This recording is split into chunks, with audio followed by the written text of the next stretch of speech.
to say, I am favored. Hallelujah. Hallelujah. I was preaching in this church in Maryland and I told them, I said, do you know what is the meaning of favor? Let me give you a word, a definition. I said, favor means unfair advantage. They all went like, ooh, I've never seen it that way. I'm like, so you can be in a place where everybody's prospering. You will not prosper because you don't understand. God has favored me. God has preferred me. God is not a respecter of person. He does not have a favored few. But I am one of those that God has favored. Are you one of those that God has favored? Are you one of those that God has favored? Are you one of those that God has blessed? So why do you want to reduce yourself? Or are you afraid that when you say I'm rich, somebody's going to say, can I have 100 puller? So you're afraid of that. You know, many people shut the doors like that. Because the thing that they say, I have it, somebody's going to say, can I have? Amen. Hallelujah. Even if it is your last, and you say, I am blessed, I'm favored, and somebody tells, can I have? Give them the last. Go and wipe your tears and cry your cry in the secret. But leave that place with a testimony. I said, believe that place with a testimony. Did you hear what I just said? Can I say it again? When they look at you and they say, you are very rich, and you say, yes, I am, and then somebody say, can I have 100? Even if it is your last 100, give it to them. Go and cry your cry in the secret and wipe your tears there, but leave that place with a testimony. Don't let them know that that was your last. If it means fasting, you can go and fast in the private, but you have set a record. Then next time they see you, they know that you are blessed. When they want to talk about somebody who is blessed, they will say, I know somebody who is blessed. But they don't know what you did after you gave them.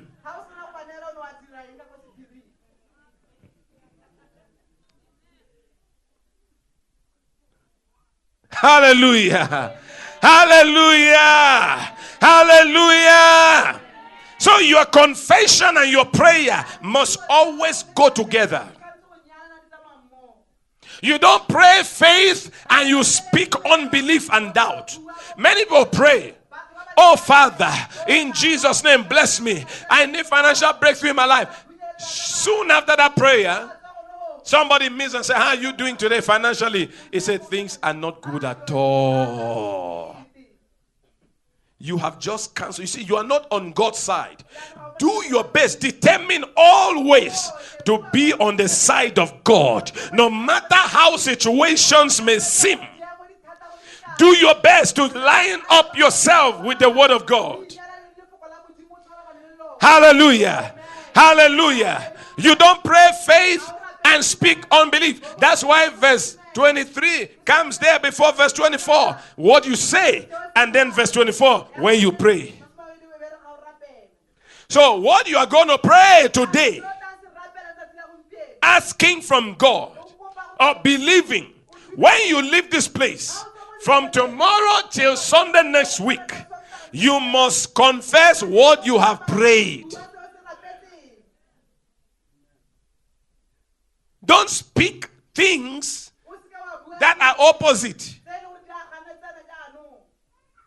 If you were prayed for and you agreed that I am healed in the name of Jesus, maintain that the whole week. I am healed, I am healed, I am healed.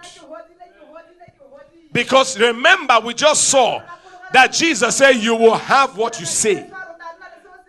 You don't need magic here. You don't need deliverance. You don't need to go to where they are doing miracles and signs and wonders. The word of God is a sign to you. The word of God is a wonder to you. The word of God is a miracle for you. Amen. That's all you need. You can be your own prophet in your life. Because the Bible says you have what you say. So why go around looking for prophets when you already have a prophetic voice to yourself? Jesus didn't say they will tell you. He said you have what you say. So what do you want? Say it. Touch your neighbor. Ask your neighbor, what do you want? Say what you want. That's what the word of God is saying. Did you see any prophet mentioned there? Did you see Satan here? Some Christians, instead of saying what they want, they spend all their time banning Satan.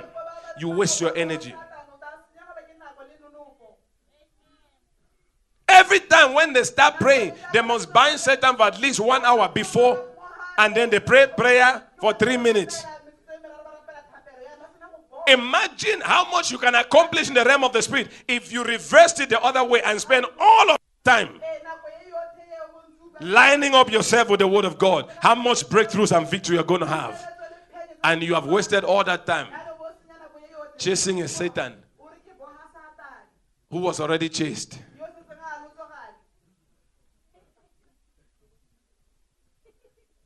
You know, some Christians are very Satan conscious. They see Satan everywhere in their food. Before they eat, they must bind Satan there. Satan is everywhere for them.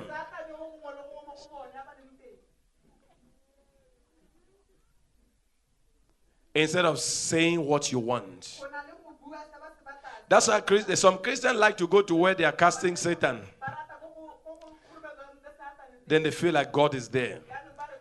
Now when they come to a place like this where we are telling you that Jesus said you have what you say, they feel like nothing is happening here.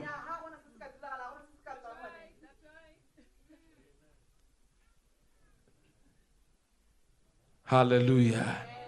Hallelujah. Hallelujah. They want the place where they go on Monday, they are delivered from Satan. They come on Tuesday, they are delivered from Satan. They come of you alone. How many Satans did you have? That every day you must be, they must.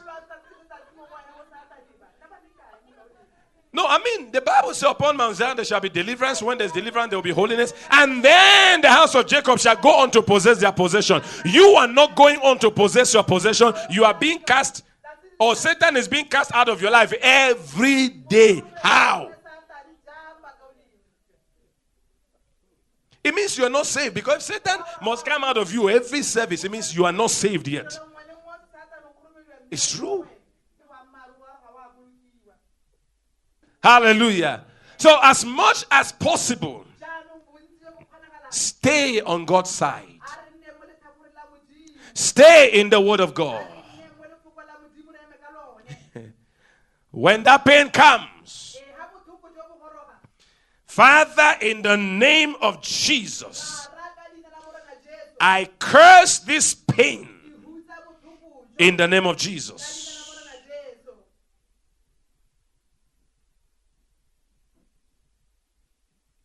Amen. Use the authority. Death and life and the power of the tongue. What you curse will die. What you bless will live. Ephesians chapter 3 and verse 20.